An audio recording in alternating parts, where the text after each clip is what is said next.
Hello दोस्तों, मैं सुमित अग्रवाल आप सभी लोगों का स्वागत करता हूं आपके अपने यूट्यूब चैनल एग्जामिन लर्निंग में। जैसा कि दोस्तों मैंने आप लोगों से कल बताया था मैंने आप लोगों को कि आज से मतलब मंडे से मैं ये सीरीज़ स्टार्ट करने वाला हूं, जिसमें क्लास 6 से लेके क्लास 12 तक की, जिसमें मैं डिफरेंट टाइप्स के सब्जेक्ट्स पढ़ाऊंगा आपको, जैसे कि history, geography, polity, commerce, Hindi और भी बाकी सब्जेक्ट्स पढ़ाऊंगा जो कि आपको हेल्पफुल करेंगे आपकी एकेडमिक्स में भी और आपके कंपटीशन से रिलेटेड सब्जेक्ट्स में भी। जिस भी कंपटीशन की आप लोग तैयारी कर रहे हैं, जैसे कि यूपीटी, टीईटी हुआ, सीटेट हुआ, टीजीटी हुआ, आने वाली जो भर्तियां हैं अभी एलटी ग्रेड की, टीईटी आने वाला है, तो इन सब में आपको ये सीरीज़ बहुत मदद करेगी। क्योंकि दोस्तों ये जो कंटेंट है वो सीधा सीधा मैं एनसीईआरटी की बुक्स से लेके आपको पढ़ा रहा हूँ, जहाँ पे आपको बिल्कुल पूरा चैप्टर वाइज मैं आपको सब समझाऊंगा, एक्सप्लेन करूँगा, और ये आपको काफ़ी मदद करेगा। क्योंकि यहाँ पे आपको एक ही वीडियो में काफ़ी सारी चीज़ें समझ तरीके से मिल जाएंगी, एक बेहतर तरीके से मिल जाएंगी। तो दोस्तों अगर आपको मेरा ये प्रयास अच्छा लगे तो आप इस चैनल से जुड़ सकते हैं, इसको सब्सक्राइब करके, शेयर करके, लाइक करके, कमेंट करके।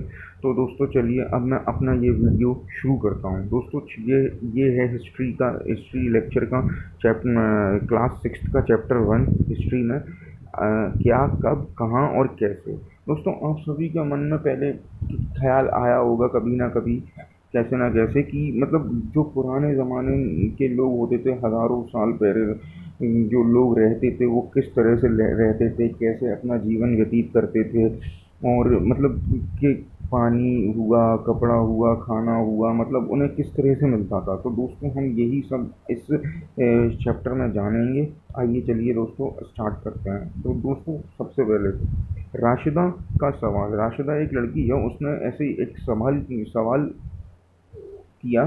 राशिदा बैठी अखबार पढ़ रही थी, अचानक उसकी निगाह एक सुर्खी पर पड़ी। 100 साल पहले एक मतलब एक वो अखबार पढ़ रही थी, और उस अखबार में एक हेडलाइन थी, 100 साल पहले। तो वह सोचने लगी कि यह कोई कैसे जान सकता है कि इतने वर्षों पहले क्या हुआ था। सही बात है। उसे मतलब कोई भी अगर अपन ऐसी हेडलाइन पढ़ेंगे कि भैया 100 साल पहले क्या हुआ था, तो अपन को भी लगेगा कि हाँ यार 100 साल पहले ऐसा क्या हुआ था।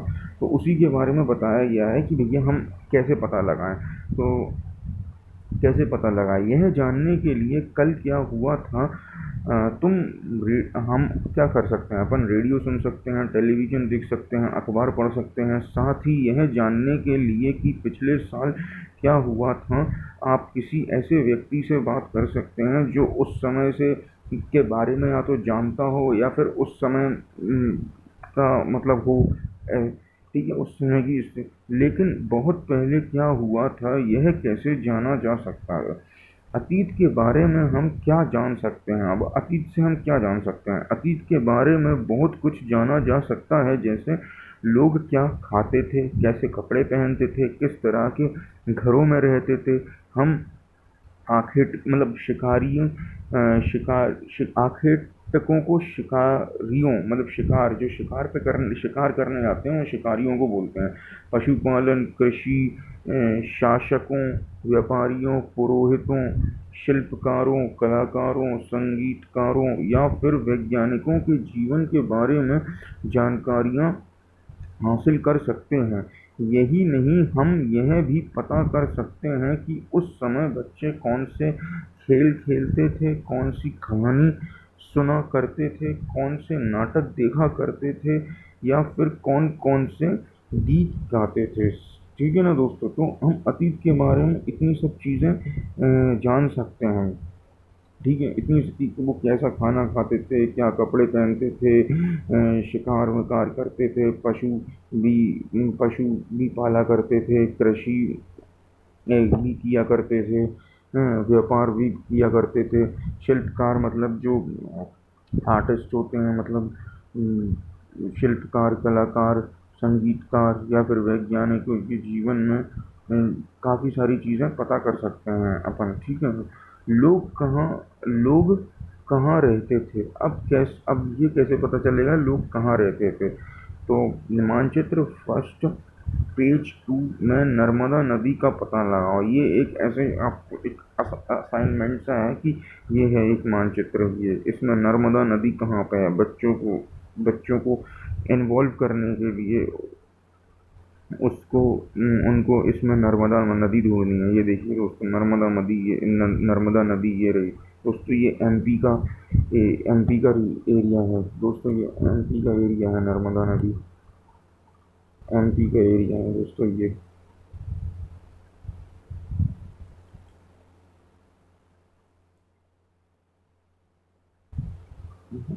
एक मिनट दोस्तों, एक मिनट दोस्तों,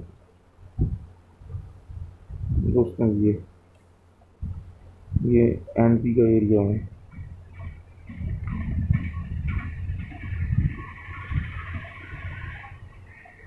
नर्मदा नदी का, ठीक है ना दोस्तों। एमपी का एरिया पड़ता है ये यहाँ पे। तो ये है मानचित्र में। हम्म, ठीक है। तो कैसे कई लाख वर्ष पहले से लोग इस नदी के तट पर रह रहे हैं। यहाँ रहने वाले आरंभिक लोगों में से कुछ कुशल संग्राहक थे जो आसपास के जंगलों की विशाल संपदा से परिचित थे। मतलब यहाँ इस स्थान पर जो लोग रह रहे थे उनमें से कुछ ही लोग ऐसे थे जिन्हें एक मतलब विशेष प्रकार की नॉलेज थी, जिन्हें विशेष प्रकार का ज्ञान था जंगलों के बारे में, वहाँ पेड़ पौधों के बारे में, भोजन कैसे पकाया जाए उसके बारे में। अपने भोजन के लिए वे जड़ों, फलों तथा जंगल के अन्य उत्पादों का यहीं से संग्रह किया करते थे। तो मतलब अपने भोजन के लिए, फलों के लिए, मतलब वो इन्हीं जंगलों से उन्हें ये सारी चीज़ें प्राप्त होती थी। वे जानवरों का शिकार भी किया करते थे। हम्म। अब फिर देखिए दोस्तों, फिर एक ये असाइनमेंट है। अब तुम उत्तर पश्चिम की सुलेमान और किरथर पहाड़ियों का पता लगाओ। इसी मानचित्र में देख के क्या रहा है, जैसे उत्तर पश्चिम अपना क्या होगा, नॉर्थ वेस्ट होगा। तो देखिए ये किरथर पहाड़ी है, ये सुलेमान पहाड़ी है इसमें, ठीक है। ये सब चीज़ें उनको इन्वॉल्व करने के लिए एक इंटीग्रेटेड लर्निंग हो जिससे, उसके लिए इस क्षेत्र में कुछ ऐसे स्थान हैं जहां लगभग 8,000 वर्ष पूर्व स्त्री पुरुष ने सबसे पहले गेहूं तथा जौ जैसी फसलों को उपजाना आरंभ किया था। मतलब इस क्षेत्र में सबसे पहले लोगों ने 8,000 वर्ष पहले लोगों ने क्या, गेहूं और गेहूं तथा जौ जैसी फसलें जो हैं वो मतलब उगाना शुरू कर दी थी। उन्होंने भेड़ बकरी और गाय बैल जैसे पशुओं को पालतू बनाना शुरू कर दिया था। गाय मतलब ये गाय बकरी और भेड़, इन सब पशुओं को का पालन भी शुरू हो गया था। ये लोग गांव में रहते थे। जाहिर सी बात है, ये गांव में ही रहते होंगे, ऐसे लोग रोड पर सड़क पर तो रहते नहीं होंगे। उत्तर पूर्व में गारो तथा मध्य भारत में विंध्या पहाड़ी का पता लगाओ। इसी मानचित्र को देख के कह रहा है, जैसे उत्तर पूर्व में, तो देखिए उत्तर पूर्व मतलब क्या हो गया, ईस्ट नॉर्थ ईस्ट हो गया। गैरो पहाड़ियाँ हैं, ये असम का, ये हैं गैरो पहाड़ियाँ, ये असम का क्षेत्र है। ये ये हैं गैरो पहाड़ियाँ, ये असम का क्षेत्र है। गैरो पहाड़ियाँ यहाँ पे ये असम का क्षेत्र है।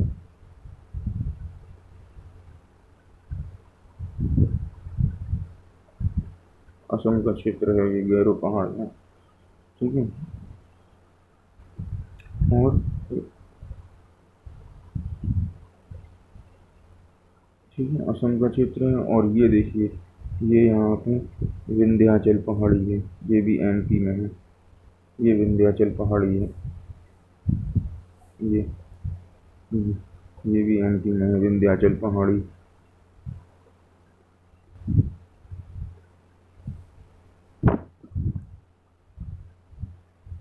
मिनट दोस्तों।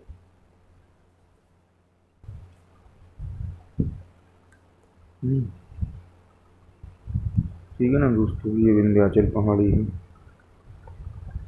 अब अब क्या लगा ये एक मिनट दोस्तों। उत्तर पूर्व में गारो तथा मध्य भारत में विंध्या पहाड़ियों का पता लगा। ये कुछ अन्य ऐसे क्षेत्र थे जहाँ कृषि का विकास हुआ। यहाँ ये कुछ ऐसे क्षेत्र थे जहाँ पे क्या हुआ, कृषि का विकास हुआ। अब यहाँ पे कृषि का विकास तो हुआ, लेकिन कृषि का विकास कैसे हो पाया यहाँ पर, क्योंकि ये जितने भी जो इलाके, ये जितने भी जो क्षेत्र थे, ये सारे क्षेत्र नदी के किनारे बसे हुए थे। ये देखिए यहाँ पर, ये देखिए गैरो पहाड़ियाँ, यहाँ पे ये ब्रह्मपुत्र नदी है गैरो पहाड़ियों पे। ठीक है, यहाँ पे जो इन्होंने किरथर और सुलेमान जैसी पहाड़ियाँ बताई, यहाँ से ये देखिए ये सिंधु नदी है यहाँ पे। ठीक है, यहाँ पे जो इन्होंने ये विंध्याचल पहाड़ियाँ बताई, यहाँ पर देखिए नर्मदा नदी आ रही है एक तरफ से सोन नदी आ रही है। तो इसलिए इसलिए यहाँ पे कृषि का जो विकास है वो बहुत जल्दी हुआ, क्योंकि बिना पानी के तो कोई भी इंसान कृषि नहीं कर सकता ना, कोई भी इंसान पेड़ पौधे कैसे उगाएगा।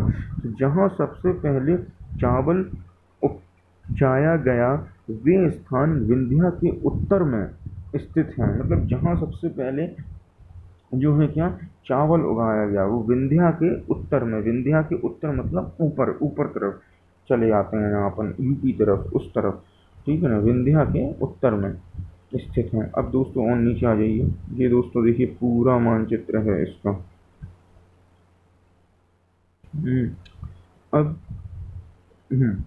अब मानचित्र पर सिंधु तथा इसकी सहायक नदियों का पता लगाने का प्रयास करें। अब ये देखिए मानचित्र ये है, ये इसकी सिंधु और इसकी सहायक नदियाँ देखिए, सतलुज हुई, व्यास हुई, रावी हुई, चेनाब हुई और झेलम हुई, ये इसकी सहायक नदियाँ हैं दोस्तों। सहायक नदियाँ उन्हें कहते हैं जो एक बड़ी नदी से मिल जाती हैं। सही बात है, तभी तो वो उसकी सहायक सपोर्टिव रिवर्स हैं। लगभग 4700 वर्ष पूर्व इन्हीं नदियों के किनारे कुछ आरंभिक नगर फले फूले। देखिए इन्हीं नदियों के किनारे गंगा व इनकी सहायक नदियों के किनारे तथा समुद्र तटवर्ती इलाकों में नगरों का विकास लगभग 2500 वर्ष पूर्व हुआ। देखो कुछ जो आरंभिक जो नगर थे, जो आरंभिक सभ्यताएं थी, वो तो 4500 वर्ष पूर्व इन्हीं नदियों के किनारे विकसित हैं, क्योंकि नदियों से उन्हें बहुत आसानी होती थी। नदियों से उन्हें पानी मिल जाता था पेड़ पौधों की सिंचाई के लिए, अपने जीवन व्यतीत करने के लिए। और तो कहते नहीं है दोस्तों, एक चोट खाना नहीं मिले तो इंसान फिर भी जी सकता है, थोड़ा बहुत जी लेता है, लेकिन अगर पानी उसे नसीब ना हो तो फिर इंसान नहीं जी पाता। तो इसलिए दोस्तों पानी की बहुत ज़रूरत है जीवन व्यतीत करने के लिए। इसलिए इन लोगों ने अपना जो जीवन है वो मतलब तटवर्ती जो इलाके थे या नदियों के किनारे ही इन्होंने अपना जीवन व्यतीत करना शुरू कर दिया। वहीं से इन्होंने अपना जीवन जो है आरंभ करना शुरू कर दिया। अब जैसे कि गंगा तथा इसकी सहायक नदियाँ, सोन का पता लगाओ। अभी मैंने आपको बताया था गंगा की देखो सहायक नदी सोन, ये है ऊपर से ही आ रही है ये सोन, यहाँ से सोन नदी गंगा से ही निकली है। ये देखिए आप, ये देखिए ये आ रही है, ये गंगा नदी, ये गंगा नदी है। एक जैसा ये देखिए ये गंगा नदी है, ये और ये देखिए ये सोन नदी निकली है यहाँ से, ये सोन नदी निकली है। ठीक है।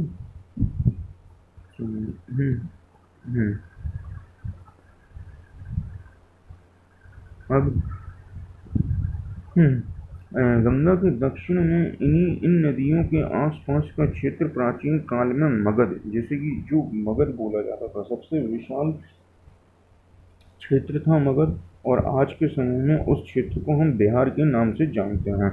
इसके शासक बहुत शक्तिशाली थे। जब भी मगध का नाम आता है तो बड़े बड़े शासक जैसे कि चंद्रगुप्त मौर्य, अशोक, इन सब के बारे में अपन को पता चलता है। बहुत ही एक बड़ा शक्तिशाली राज्य था और इसने लगभग सभी राज्यों को अपने अधीन अधीन कर लिया था।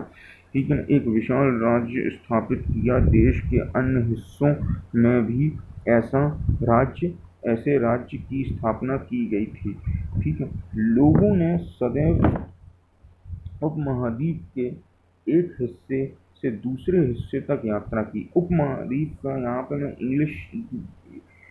इंग्लिश के जो स्टूडेंट्स हैं उनसे मैं उनको मैं बताना चाहूँगा, उपमहाद्वीप का जो मतलब है वो मतलब है सब कॉन्टिनेंट। उपमहाद्वीप का मतलब सब कॉन्टिनेंट से है। तो ठीक है, कैसे यात्रा शुरू करी? कभी कभी हिमालय जैसे ऊंचे पर्वतों, पहाड़ियों, रेगिस्तान, नदियों तथा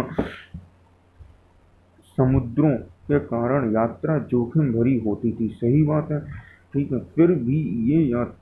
उनके लिए फिर भी ये यात्रा उनके लिए असंभव नहीं थी।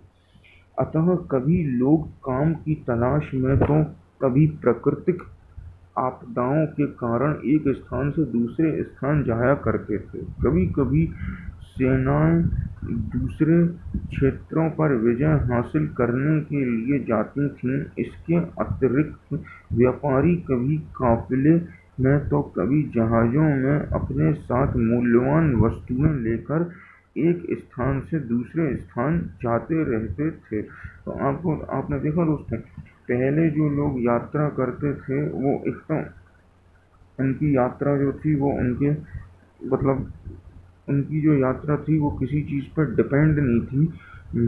वो हिमालय जैसे ऊंचे पर्वतों पर पर्वतों, पहाड़ियों, रेगिस्तानी जो इलाके होते हैं, नदियाँ, समुद्र जैसे जोखिम भरे इलाकों से उन्हें यात्रा करनी पड़ती थी, क्योंकि पहले साधन इतने कोई साधन नहीं थे पहले दोस्तों। जो भी था इंसान के बस यही दो पैर थे और यही दो हाथ थे।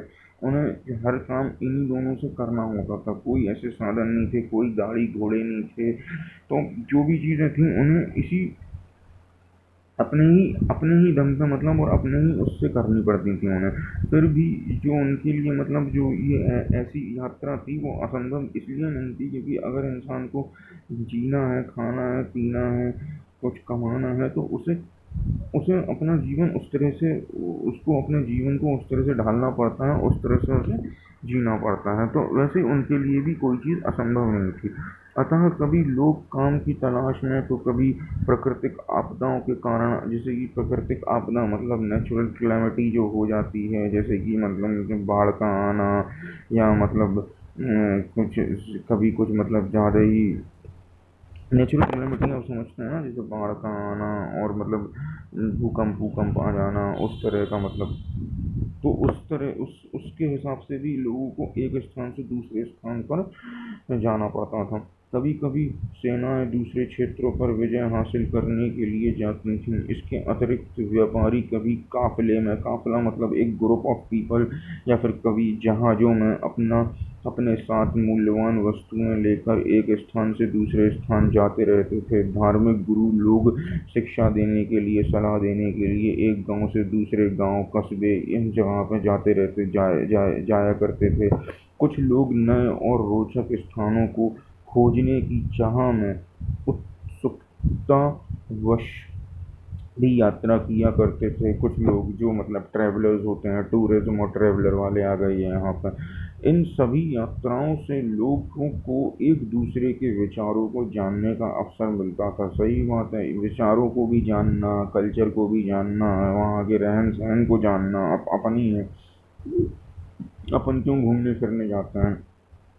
अपन इसलिए तो घूमने फिरने जाते हैं कि वहाँ के बारे में पता चले, वहाँ के बारे में पता चले कि पुराने के समय में कैसा था, कि कैसी क्या चीज़ें थीं और कब कितना पुराना है ये मंदिर, कितनी पुरानी है ये जगह, इसकी क्या विशेषता है, क्या संस्कृति है, लोग वहाँ के लोगों के बारे में भी जानने को मिलता है। तो ऐसे ही कुछ लोग होते हैं जो उन्हें घूमना फिरना पसंद होता है, जगहों के बारे में पता करना पसंद होता है। तो यही सब विचारों को जानना।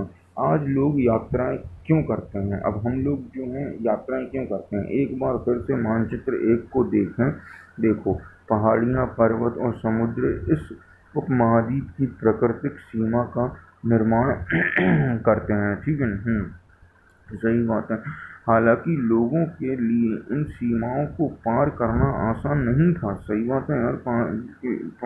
पहाड़ है, कोई पहाड़ियाँ हैं, पर्वत हैं, समुद्र कितने बड़े बड़े होते हैं, मतलब इनको आप मतलब एक इंसान अगर सोच के देखे तो सबसे पहले उसके मन में ये आया कि मैं पार कैसे करूँगा। मतलब आसान नहीं है, ये नहीं है, मुश्किल नहीं है, लेकिन हाँ, मुश्किल है ये नहीं कह रहा हूँ मैं, लेकिन हाँ, आसान नहीं है। जिन्होंने ऐसा चाहा वे ऐसा कर सके, वे पर्वतों की ऊंचाई को छू सके तथा गहरे समुद्र को पार कर सके।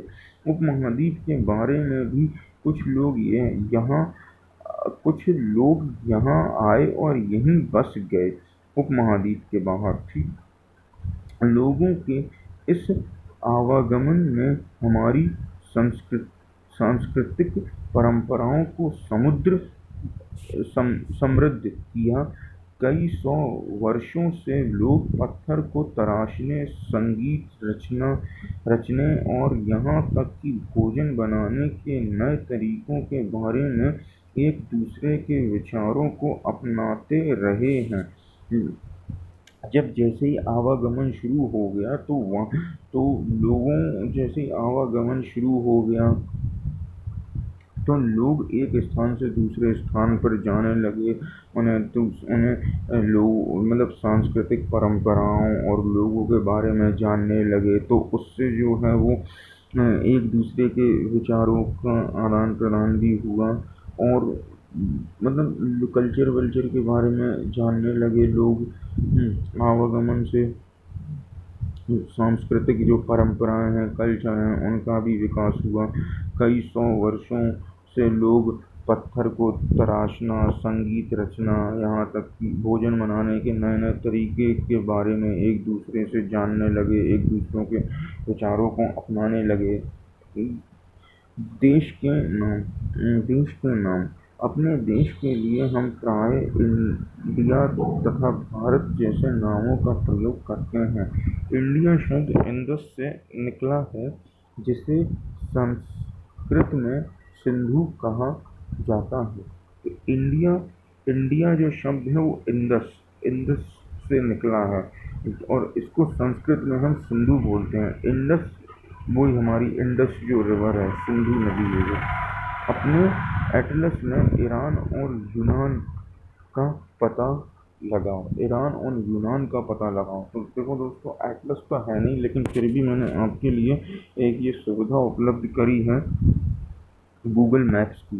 इसके सहारे मैं आपको ईरान और उसके बारे में बताता हूँ। देखिए दोस्तों, ये है, ये अपना एक मिनट दोस्तों, ये देखिए, ये अपना इंडिया है, ये पाकिस्तान है और दोस्तों इस तरफ थोड़ा आप आएंगे तो आपको ये ईरान मिलेगा, ये इराक मिलेगा। ये है दोस्तों, ठीक है।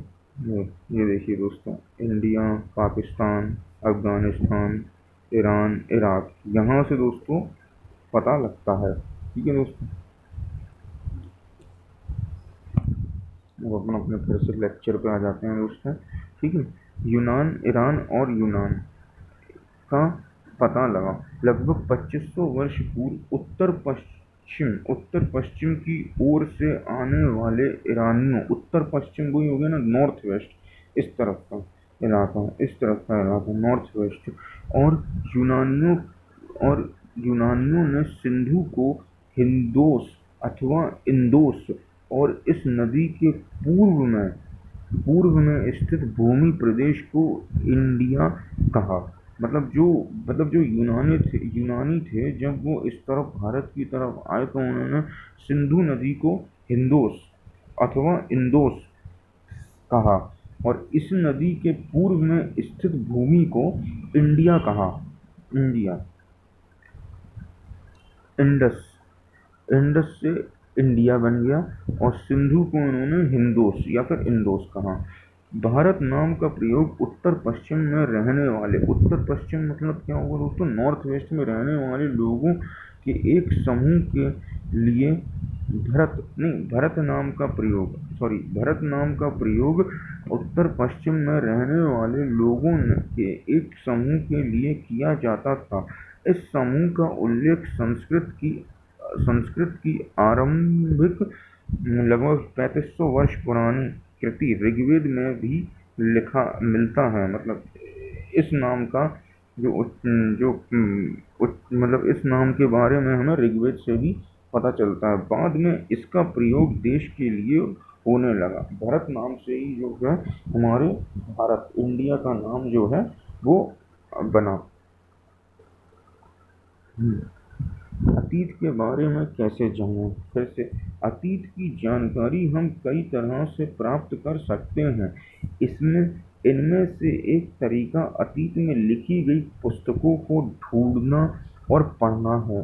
सही बात है। अतीत के बारे में अगर हमें जानकारी लेनी है तो जैसे कि हमने पहले ऊपर डिस्कस किया था कि अखबारों से, रेडियो से, या फिर किसी ऐसे इंसान से पूछना जिसको पहले के समय के बारे में काफ़ी ज़्यादा नॉलेज हो, या फिर पुस्तकों से पढ़ना, इन सब से ही तो हम अतीत के बारे में पता लगा सकते हैं। अब ऐसा है नहीं आज हम बैठे और हमारे अंदर कोई ऐसी शक्ति आ जाए जिससे हमें पास्ट का दिखने लगे। ये पुस्तकें हाथ से लिखी होने के कारण पांडुलिपि कही जाती है। मतलब इनको पहले के समय में कंप्यूटर तो होता नहीं था, तो पहले के समय में इंसान हाथ से ही चीज़ें लिखता था, तो उसको हम पांडुलिपि बोलते थे, जो हाथ से लिखी जाती हैं। अब अंग्रेजी में इस पांडुलिपि को आपने सुना होगा एक वर्ड मेन्यू स्क्रिप्ट बोला जाता था। और जो मेन्यू शब्द है वो क्या है, लैटिन शब्द है जिसका अर्थ हाथ है, जिसका अर्थ हाथ है से निकला है। ये पांडुलिपियां प्रायः ताड़पत्रों अथवा हिमालय क्षेत्र में उगने वाले भुर्ज नामक पेड़ की छाल से विशेष तरीके से तैयार भोजपत्र पर लिखी मिलती मिलती हैं। तो देखिए ये जो पांडुलिपियां हैं ये कैसे हमें, मतलब कैसे पता चलेगा, कैसे प्राप्त होती हैं? तो जो हिमालय क्षेत्र में भुर्ज नामक पेड़ है, कौन सा पेड़ है दोस्तों? हिमालय क्षेत्र में ये भुर्ज नामक पेड़ की छाल से विशेष तरीके से तैयार भोजपत्र पर लिखी मिलती हैं। ये हैं कहाँ पे? हिमालय क्षेत्र में दोस्तों। ये देखो, अरे यार ये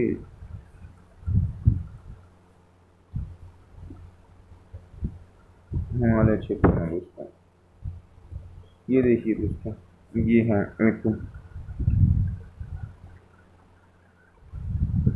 ये है एक मेन्यू स्क्रिप्ट दोस्तों। ये देखिए, ये पेड़ की छाल आपको दिख रही है, उस पर लिखी है। ये देखिए, इसके यहाँ पे भी इसके बारे में कुछ लिखा गया है, ताड़पत्रों। ये देखिए यहाँ पे इसके बारे में कुछ लिखा गया है, ताड़पत्रों से बनी पांडुलिपि का एक पृष्ठ। यह पांडुलिपि लगभग 1000 वर्ष पहले लिखी गई थी। किताब बनाने के लिए ताड़ के पत्तों को काटकर उनके अलग अलग हिस्सों को एक साथ बांध दिया जाता था। भुर्ज पेड़ की छाल से बनी ऐसी ही एक पांडुलिपि को तुम यहाँ देख सकते हो। ये है, जैसे कि ये पांडुलिपि है, इसको देख सकते हैं। ठीक है दोस्तों, एक मिनट दोस्तों। इतने वर्षों में इनमें से कई पांडुलिपियों को कीड़ों ने खा लिया तथा कुछ नष्ट कर दी गई। फिर भी ऐसी कई पांडुलिपियां आज भी उपलब्ध हैं। प्राय ये पांडुलिपियां जैसे मंदिरों और विहारों में प्राप्त होती हैं। इन पुस्तकों में धार्मिक मान्यताओं व व्यवहारों, राजाओं के जीवन, औषधियों तथा विज्ञान आदि सभी प्रकार के विषयों की चर्चा मिलती है। तो जो ये पुस्तकें हैं ना, इनमें हमें इन सभी चीज़ों के बारे में जानने को मिलता है। धार्मिक मान्यताएं, राजाओं के जीवन, औषधियाँ, विज्ञान, इन सभी चीज़ों के बारे में जानने को मिलता है। इनके अतिरिक्त हमारे यहाँ महाकाव्य, कविताएं तथा नाटक भी हैं। इनमें से कई संस्कृत में लिखे हुए मिलते हैं, जबकि अन्य प्राकृत और तमिल में है। प्राकृत भाषा का प्रयोग आम लोग करते हैं। प्राकृत भाषा मतलब जो नेचुरल लैंग्वेज होती है, प्राकृत नेटिव लैंग्वेज। अभी हम अभिलेखों का भी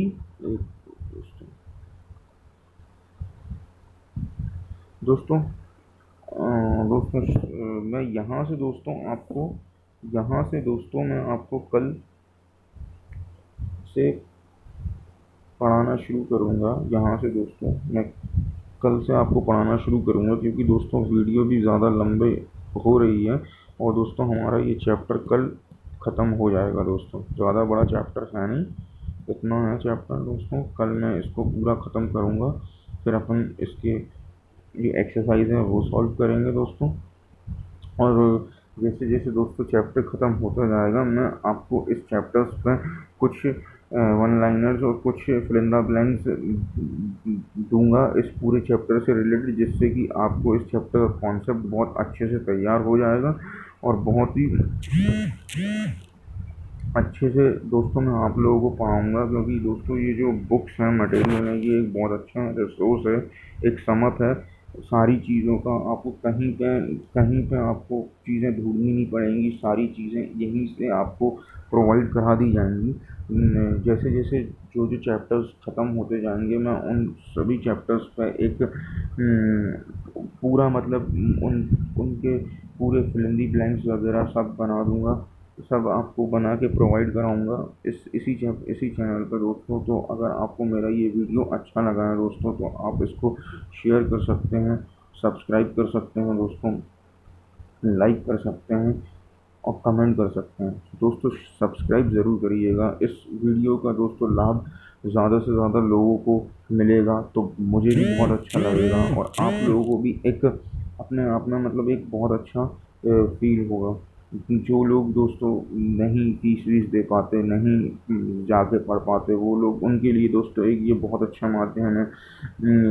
घर बैठे बैठे उन्हें एक ऐसी शिक्षा मिले जिसका मतलब उन्हें बहुत लाभ हो। तो दोस्तों मैं आप सभी लोगों से अब कल मिलूँगा दोस्तों। तो और आशा करता हूँ दोस्तों कि आप सभी लोग अच्छे होंगे, स्वस्थ होंगे। तो